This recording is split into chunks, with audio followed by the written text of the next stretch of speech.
Hello everyone. Welcome to our channel ISC Steno. We are starting the passage at speed of 100 word per minute. Start. Mr. Vice Chairman, Sir, as a basic human need, shelter comes next only to food and clothing. Even the early man discovered caves to seek shelter against the vagaries of nature.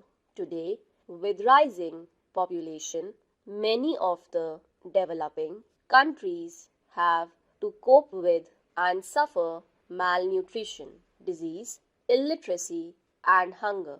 Yet, it is the housing problem which seems to be the most intractable one.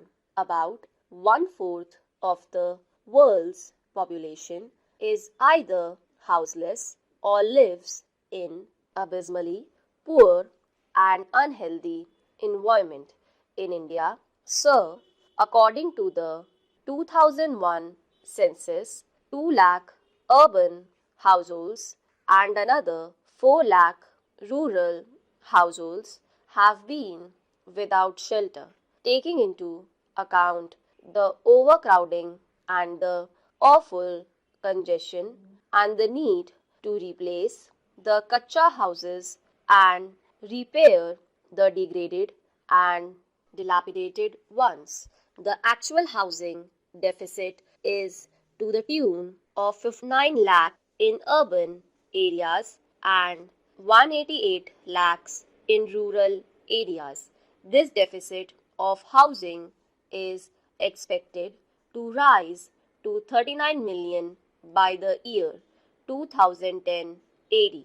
So, 25% of the urban population in India lives in slums which are without basic services. Another 20% of the urban population consists of households that are slum dwellers and live in single room units. So, this is the housing scenario in our country at the moment. In the early years of our planning, with the weak economy that was inherited at the time of independence, housing was not on the top of national agenda. The first priority obviously was to provide food for the people.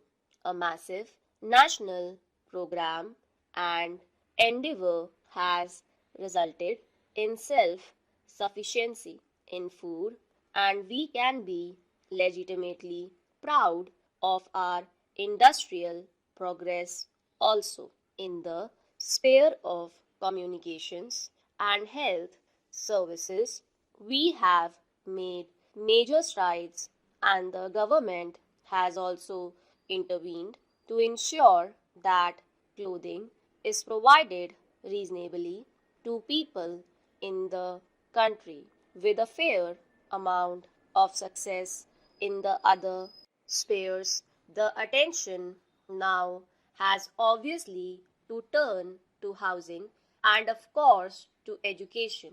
In the last decade, quite a few schemes promoted for encouraging housing activity. For the first time, a policy of housing has been formulated to grapple with the situation. It seeks to provide affordable shelter to every citizen in the country by the turn of the 20th century. Experience has shown that housing units raised by the official agencies for the poor are too expensive, and the intended benefit does not reach the beneficiaries for whom the schemes are launched.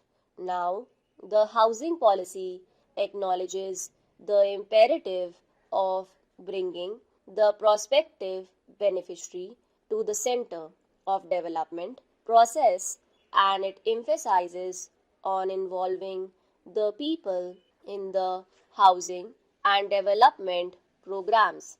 This is a welcome change, a welcome shift in the strategy to combat the problem. Man has always had the instinct to build a shelter for himself.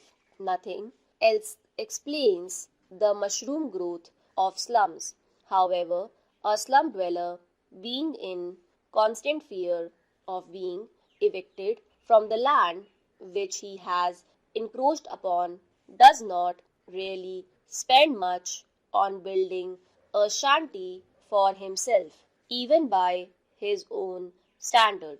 If he were to be assured of the security of tenure over that particular piece of land, and if that were not possible, if he were to be offered an alternative developed piece of land and provided with the basic services like water and sewage system, street lighting, and other important amenities, and also offered some small loan on soft terms, I am sure that every household will be able to build for itself a house which would conform to the basic minimum housing norms postulated by the housing policy. Sir, Gram Panchayats, municipal committees, and the non governmental organizations could also be associated in this national endeavor,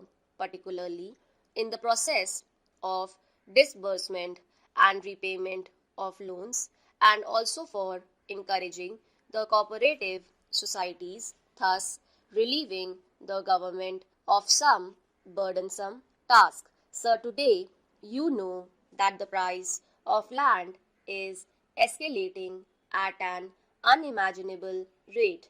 Big business people, big land developers, and property dealers enter the business of real estate, which leads to speculation, and this has raised the price of a small housing plot to such a high level that at least 60% of the population cannot afford even a plot of 15 square meters, which is the minimum norm fixed for housing in the urban areas by the government. So, it is in this perspective that I say that any housing policy can serve a useful purpose only if the task of developing the land for housing purposes is taken over entirely by the government.